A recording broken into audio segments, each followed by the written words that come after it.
Le thème de notre message, c'est la guérison. Guérison de façon générale. Et Dieu a voulu qu'on en parle ce matin. Et on va définir ce que c'est la guérison. Je ne suis pas sûre que c'est la première fois qu'on parle de guérison dans cette église. Mais si le Seigneur nous ramène sur le thème, c'est qu'il y a un besoin. Est-ce qu'on peut dire Amen bien? Alléluia. Il y a un besoin. Le mot guérison vient du verbe guérir. Et qui signifie libérer quelqu'un d'un mal. Et lorsqu'on parle de la guérison, il y a la notion de libération. On libère quelqu'un d'un mal. D'un mal. Maintenant, ça dépend de quel type de mal. Ça peut être un mal qui touche le corps physique. Ça peut être un mal qui touche le moral. Il y a aussi le mal qui touche le mental. Comme ça peut être un mal qui touche l'esprit. Mais dès lors que Dieu vient à ôter le mal pour que tu recouvres la bonne santé, nous parlons de guérison. Nous allons ouvrir nos Bibles dans le livre de Matthieu,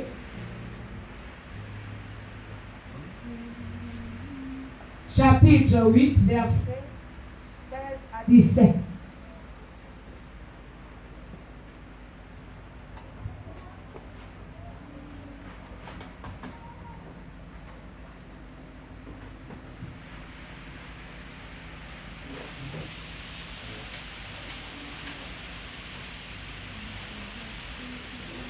Et on va le faire ensemble.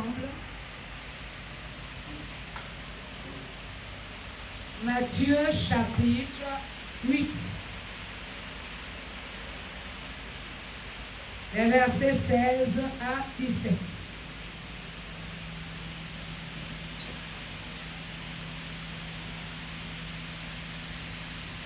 Nous lisons la parole de Dieu.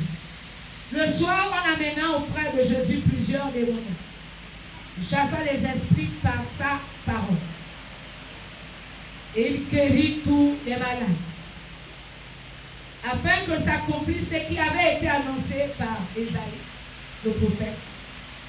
Il prit nos infirmités et il s'est chargé de nos maladies. Est-ce qu'on peut acclamer la parole de Dieu? Bien vous enseigne. On retrace ici Jésus-Christ qui guérit. Et on fait ressortir pourquoi Jésus va guérir et quel est le mal qu'il est venu enlever. Et si vous regardez bien la suite, il y en a plusieurs types de maladies. Si on remonte encore dans le même texte, on est toujours dans le chapitre 8 de Matthieu. Le verset 13 dit, puis Jésus dit au centenier, va, qu'il te soit fait selon ta foi. Et alors même le serviteur fut guéri. Verset 14. Jésus se rendit ensuite à la maison de Pierre, dont il vit la belle-mère couchée et ayant la fièvre. Il toucha sa main et la fièvre la quitta. Puis elle se leva et le servit. Est-ce qu'on peut dire Amen? Amen. Donc Jésus a guéri de plusieurs types de maladies. Le verset 17 que nous avons lu tout à l'heure parle des infirmités parmi les maladies. Et donc dans le texte que nous avons lu, il y a déjà deux types de maladies qui sont mentionnés. Il y a la fièvre, il y a des infirmités. Nous allons ajouter un autre passage de la Bible. On va lire plusieurs. nous allons entrer dans la parole de Dieu, telle que Dieu veut qu'on communique sa parole ce matin. Luc chapitre 4.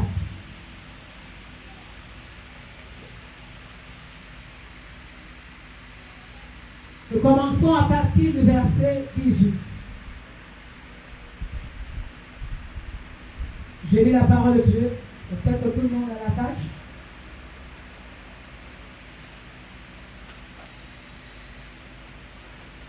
Il est écrit dans Luc chapitre 4, on commence la lecture à partir du verset 18. L'Esprit du Seigneur est sur moi, parce qu'il m'a oint pour annoncer une bonne nouvelle aux pauvres. Il m'a envoyé pour guérir ceux qui ont le cœur brisé. Verset 19. Pour proclamer aux captifs la délivrance et aux aveugles le recouvrement de la vue, pour renvoyer libre les opprimés, pour publier une année de grâce du Seigneur. Est-ce qu'on peut dire Amen? Là aussi, on évoque plusieurs types de maladies. Il y a même des maladies qui touchent les cœurs brisés. Il y a des gens physiquement qui semblent être en pleine forme, en bonne santé, mais le cœur est plein. Et parfois même d'autres maladies commencent par l'état du cœur et l'état d'esprit. On a ruminé tellement beaucoup de choses à l'intérieur de nous que pendant le temps que nous ruminons, pendant le temps que nous murmurons, plainte, lamentation a la particularité de souiller l'homme intérieur et souiller notre sang. Mais l'autre particularité, c'est que le sang va circuler dans tout le corps. Nous le savons. Ça, on a appris à l'école. L'appareil circulatoire, le sang qui part du cœur, qui descend, et puis il renvoie encore, on renvoie au cœur qui va nettoyer et qui renvoie. Mais le sang, quand tu piques même en dessous de l'ongle, laisse seulement les pieds, le sang va sortir. Et vous vous imaginez un sang souillé qui a circulé, qui a parcouru tout le corps. La logique voudrait que le corps subisse ce qu'on appelle la maladie. Et donc, maladie, on a déjà dit, c'est un mal. La guérison, c'est la délivrance, c'est la libération des mal. Un mal physique qui touche la chair, un mal qui touche le moral, un mal qui touche l'esprit. Par conséquent, il y a plusieurs types de maladies. Est-ce que ça va pour tout le monde? Maintenant, nous allons entrer dans le vif du sujet. Alors, qui guérit? Parce qu'on a dit, la guérison, c'est la libération d'un mal, peu importe la nature du mal. Qui est celui qui est mandaté à guérir?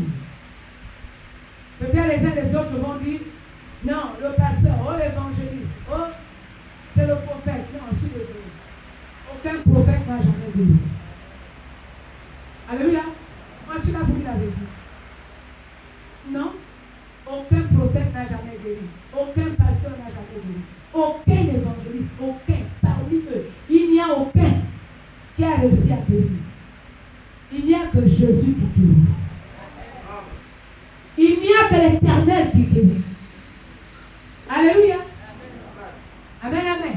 Nous le verrons tout à l'heure quand on va entrer dans les maladies spirituelles. Et parfois même quand nous prions pour un frère, que la manifestation de la guérison est arrivée, nous pensons que c'est nous. Moi là quand j'ai pris, les malades sont guéris. Oh, tu n'as jamais guéri. C'est l'Éternel qui guérit. C'est Jésus qui guérit. C'est le Saint-Esprit qui opère l'opération qu'on appelle la guérison. Si ce n'est pas Dieu, il n'y a pas quelqu'un qui guérit. Je vais encore peut-être vous étonner. Aucun médecin n'a jamais guéri. La preuve, c'est qu'à l'hôpital, ils utilisent un terme bien approprié. on administre les soins. Même quand quelqu'un est hospitalisé, vous allez vous rendre compte qu'à côté du malade, il y a la fiche, c'est bien identifié, la fiche des soins. Ils administrent les soins. Seul Dieu a le pouvoir de guérir. Alors, je m'attendais qu'on l'acclame plus fort. Seul l'Éternel peut guérir. Il guérit de tout ce qu'on appelle maladie, quelle que soit la nature. C'est pour cela, bien-aimé, si ton corps est secoué, réjouis-toi. Ton Dieu est le médecin par excellence. Si tu appartiens à ce Dieu, la maladie peut lutter, peut résister. Non, je t'apporte la bonne nouvelle ce matin. Au temps convenable de ta visitation, Dieu va descendre pour enlever la maladie. Et la maladie sera une histoire ancienne dans ta vie. Il est l'Éternel qui guérit. C'est pour cela dans la Bible, on l'a identifié par Jéhovah El Rapha. L'Éternel qui guérit. Il n'y a que lui. Alléluia. Est-ce que ça va ce matin? Donc ceux qui sont venus, le pasteur va prier pour moi pour que je guérisse. Oh, je suis désolé. Je n'ai pas la capacité de guérir. L'Éternel seul est celui qui guérit. De la même manière qu'il m'a guéri, il te guérit. Et il va te guérir ce matin. Il te guérit de la manière dont il a décidé de te guérir. Et Dieu est capable. Il est capable de te toucher. Il est capable de passer par un médicament pour produire la guérison. On va lever le pouvoir. Alléluia. Est-ce que ça va? Et donc nous savons que c'est l'Éternel qui guérit. Amen, amen. Pourquoi il guérit? Quel est l'objectif? Dieu ne fait pas les choses au hasard. Pourquoi il guérit? Et après, nous allons voir, il guérit de quoi? Et nous allons entrer dans comment il guérit. Avec quel moyen l'Éternel possède pour guérir. Alléluia. Est-ce que ça va? Tel est le planning de cet enseignement d'aujourd'hui. Premier et deuxième tour. On sait déjà que c'est lui qui guérit. Il n'y a pas quelqu'un d'autre qui guérit. Donc n'attends pas. Et lorsque même nous allons utiliser les personnes à mettre la main sur ta tête, n'attends pas quelque chose, un signal particulier. Non. Crois que l'Éternel est là. Crois qu'il te touche. Au moment où tu crois, ça signifie que tu tombes d'accord. La guérison se manifeste. Elle s'installe dans ton corps. Alléluia. Pourquoi l'Éternel est guéri? Pourquoi? Il y a des bonnes raisons. Exode chapitre 15, verset 26.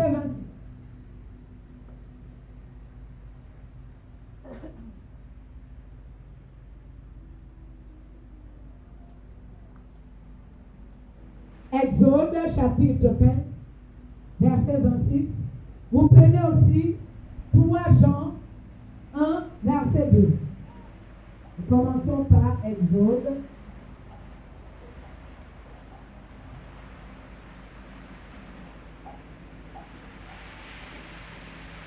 Alors dans Exode chapitre 15, verset 26, il est écrit, pourquoi?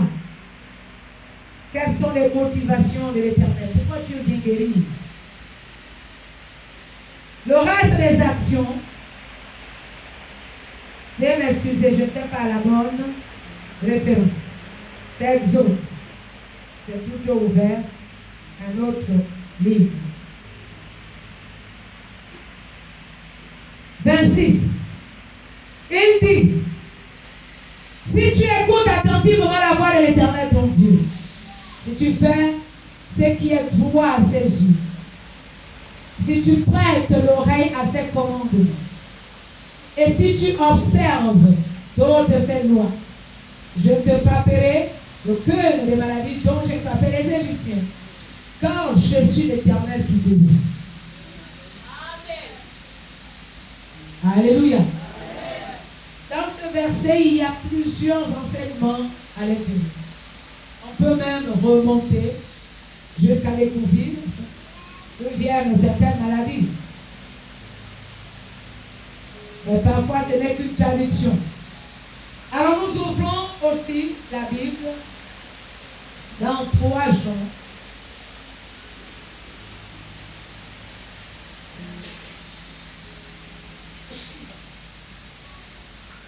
Et nous lisons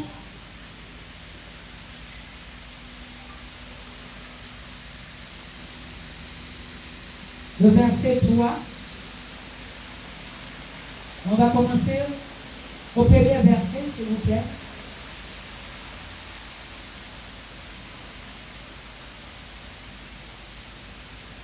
Attendez, je ne suis pas à la bonne référence. C'est bon. Merci. L'ancien Agaius, le bien-aimé que j'aime dans la vérité. Verset 2. Il nous importe. Le plus important. Bien-aimé, je souhaite que tu prospères à tous égards et sois en bonne santé, comme prospère l'état de ton âme. Verset maintenant 3. J'ai été fort réjoui lorsque les faits sont arrivés et ont rendu témoignage de la vérité qui est en toi, de la manière dont tu marches dans la vérité. Est-ce qu'on peut dire Amen à bien? Alors, si nous regardons bien, le livre d'Exode, on nous dit c'est Dieu qui dit. Alléluia. Alors, le livre des Épîtres de Jean, 3 Jean, le verset 2 dit, je souhaite que tu prospères à tous égards et sois en bonne santé, comme prospère l'état de ton âme. Pourquoi l'Éternel guérit? Première raison, il guérit parce qu'il nous aime.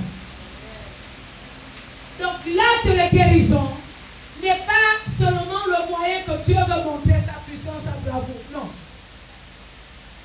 Ou Dieu veut montrer sa toute puissance, non. Dieu veut montrer son amour vis-à-vis de quelqu'un. Si l'Éternel descend vers toi et te guérit, le message que tu dois comprendre, ce n'est pas seulement Dieu est puissant, non. Dieu est amour.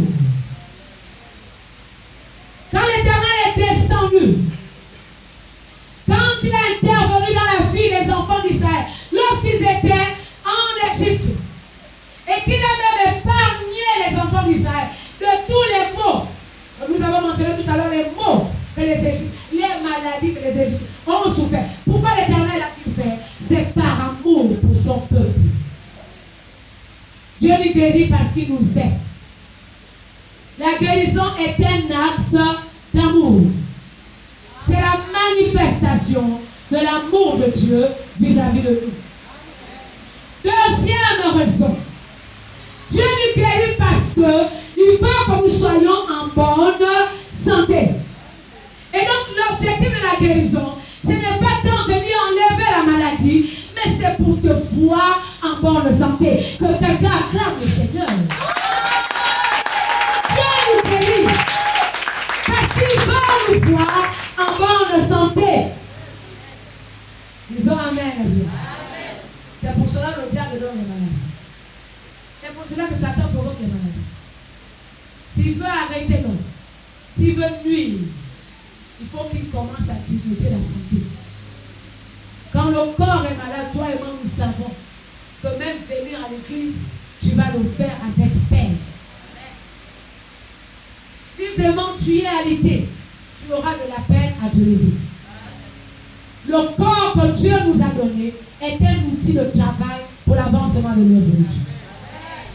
Et puisque le diable sait, il sait en même temps que Dieu a fabriqué le corps pour être son habitation, l'habitation du Dieu vivant. Faites-vous rendre compte que la maladie aussi vient se loger, c'est dans le corps. L'objectif de la maladie, c'est détruire. Et donc, quand quelqu'un est malade, bien-aimé, trouvons le moyen que la maladie parte. C'est le système de destruction le plus efficace à ce moment que le diable utilise. Pour Satan, la maladie est la voie pour conduire à la mort. Dieu, la maladie c'est le moyen pour manifester son amour. Est-ce que quelqu'un me suit? Par conséquent, quand le diable vient déposer la maladie en toi, l'Éternel va descendre par amour pour toi. L'Éternel va agir par amour pour toi. Est-ce que quelqu'un dans la salle, Dieu l'a-t-il guéri? Je donne un conseil, fais comme moi. Donne-toi à fond pour le Seigneur.